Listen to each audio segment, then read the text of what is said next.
Je suis Alioune Niambé, je suis professeur, enseignant-chercheur, associé à plus de 20 universités. Je fais ça depuis une trentaine d'années.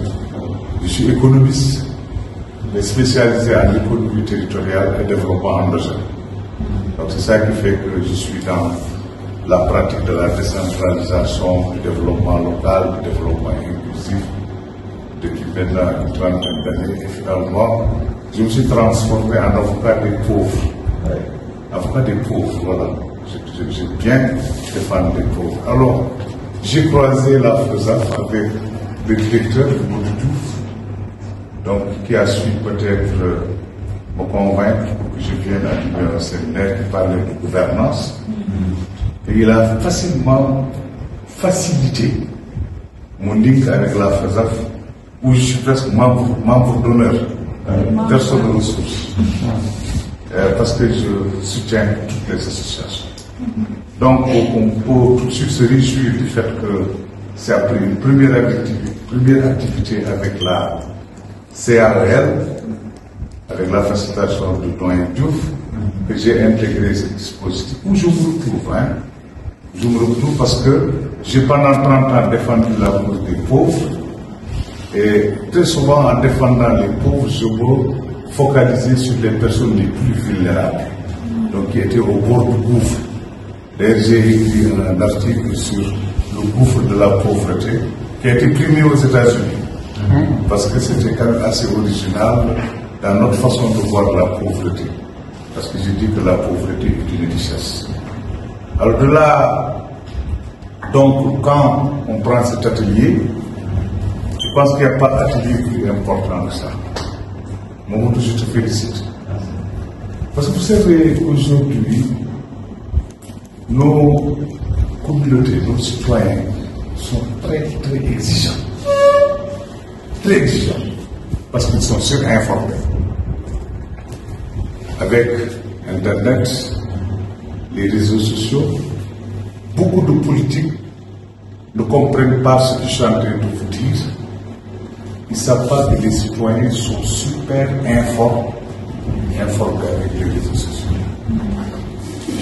Oui, parce que les réseaux sociaux ont configuré le monde comme un grand village où des riches et des pauvres se côtoient, des ignorants et des savants se côtoient. Donc ça devient finalement un petit melting pot où chacun veut tirer son épingle du jeu. Et dire aux citoyens que bon voilà, quand quelqu'un gère vos ressources, ce qui vous appartient, vous avez le droit d'exercer un contrôle. On le verra durant les 2 jours. Ça veut dire quoi? Ça veut dire que quelque part, ce sont les politiques aujourd'hui qui doivent changer de paradigme et accepter qu'ils sont les serviteurs des citoyens. Parce que pendant très longtemps, on a vu que les citoyens étaient les serviteurs des politiques. De la tendance. La tendance est en train de changer. Nous sommes dans un pays, le Sénégal, avec une très bonne tradition démocratique. On dit d'ailleurs, à tort à raison, que nous sommes une vitrine en Afrique. Mais vous verrez durant l'atelier que dans nos rapports avec les politiques, il y a toujours, excusez-moi le terme, de l'aliénation. De l'aliénation, parce que souvent, je crois des politiques qui, parce qu'ils ont le pouvoir, pensent même qu'ils sont plus importants que les Mamadou Diouf, qui sont détenteurs de savoir. Je pense que Mamadou passe sous ton contrôle, parce que tu as connu les 2 trajectoires. Hier, vous étiez PCR politique. Aujourd'hui, vous êtes expert. C'est aussi un avantage stratégique.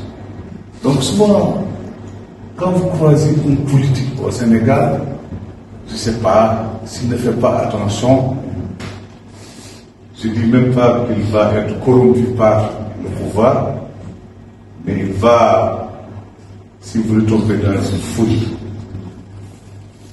Alors il est question aujourd'hui donc de voir comment revoir notre rapport avec les politiques. D'ailleurs, cet atelier, ce n'est pas uniquement pour les personnes handicapées, hein. Il y a aussi les partenaires des personnes handicapées. Il y a les élus locaux, il y a les services techniques. Je suis très content que la Direction générale de l'action sociale soit représentée. Mais il y a aussi les élus locaux, il y a l'IAM. Ça, c'est extrêmement important. Ça veut dire que le contrôle citoyen n'est pas une affaire uniquement des personnes handicapées. C'est ça le sens. On voudrait que donc ce séminaire cherche à produire une seule compétence. C'est-à-dire que nous ayons compris exactement c'est quoi le contrôle citoyen et que nous soyons capables, après dans les 17 communes où le projet intervient, au moins de faire sur 5 à 10 communes un contrôle citoyen en respectant la norme et la